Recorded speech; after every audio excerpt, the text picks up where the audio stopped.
शिर्डीत आज रंगपंचमीचा उत्साह। श्रीकृष्ण पूजनासह रंगीत रथयात्रेत ग्रामस्थ व लाखो भाविकांचा सहभाग। शिर्डीत आज लाखो भाविकांनी साईबाबांसोबत रंग खेळून रंगपंचमी साजरी केली। साईबाबांना कृष्ण अवतार मानून भक्त त्यांच्या जीवनात आनंद आणि समाधान आणण्यासाठी रंगपंचमी साजरी करतात।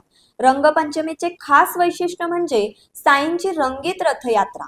शिर्डीतील लाखो भाविक व ग्रामस्थ या रथयात्रेत सहभागी होऊन आनंद उत्सव साजरा करतात।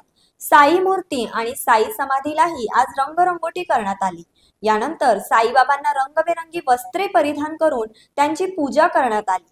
त्यांच्या हयातीत साईबाबा स्वतः द्वारकामाई आणि चावडी रंगपंचमी मुलांसोबत खेळत असत। ही परंपरा आजही साईबाबा संस्थांसह शिर्डीतील ग्रामस्थ आणि साई भक्तांनी जपली आहे। आज साई व श्रीकृष्ण मूर्ती आणि साई समाधी देखील रंगवली आहे। यानंतर साईबाबांना रंगबेरंगी वस्त्र परिधान करून पूजा केली जाते। अशाच विशेष घडामोडींसाठी आमच्या YouTube चॅनलला सबस्क्राईब करा, Facebook पेजला लाईक करा आणि Instaला फॉलो करा। नमस्कार, आपण पाहताय लोकसंदेश न्यूज आणि मी स्मिता यादव।